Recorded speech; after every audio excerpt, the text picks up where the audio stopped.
Let's get started. If you have watercolor paints, you'll want to get those out. You'll need to grab a paintbrush too. Any size will do. I'll show you a big one and a little one. Don't forget to grab your water cup. This is where we'll wash our brush out between colors.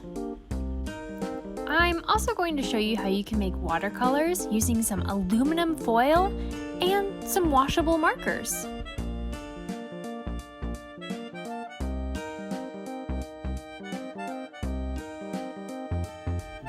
Before we dip our brush into the paint, go ahead and give it a swish around in your water cup to get it nice and wet.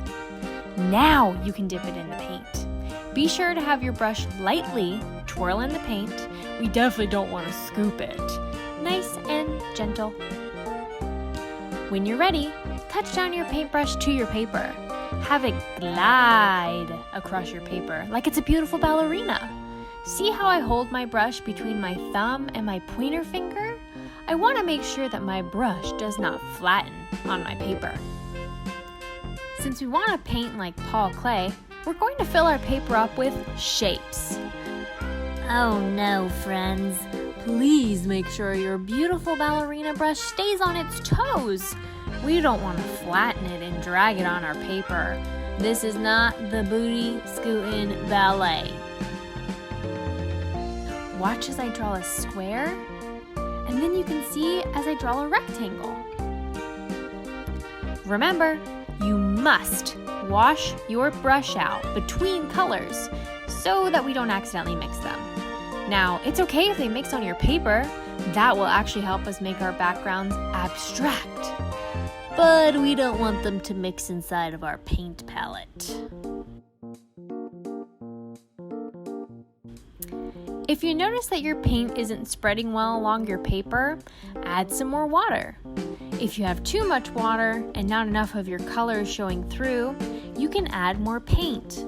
It's all about balance, just like how our composition will be.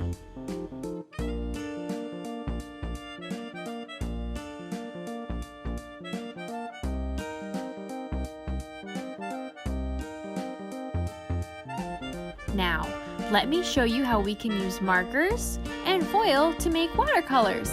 So check it out.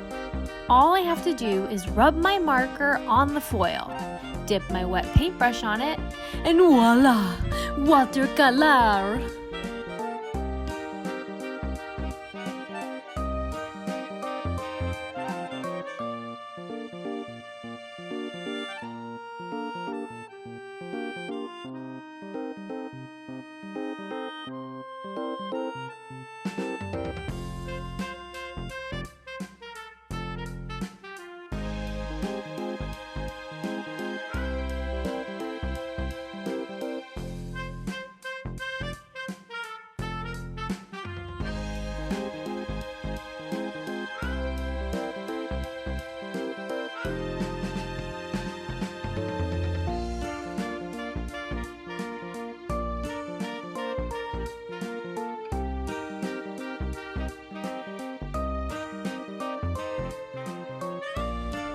Notice how I'm switching between the big brush and the little brush?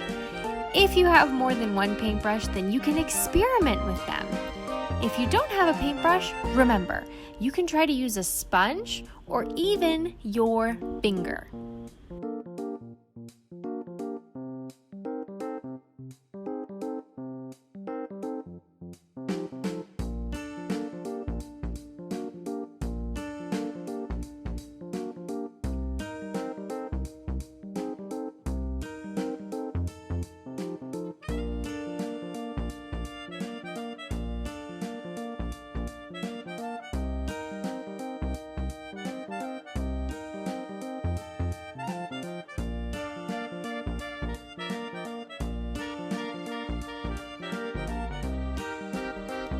Keep on making those shapes for your Paul Klee inspired backgrounds. I'm going to speed this up a little bit, but watch as I continue to fill the corners and edges of my paper with different sizes of squares and rectangles. I have a variety, which means many, and I'm showing scale, which means size.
Voila! My background is complete!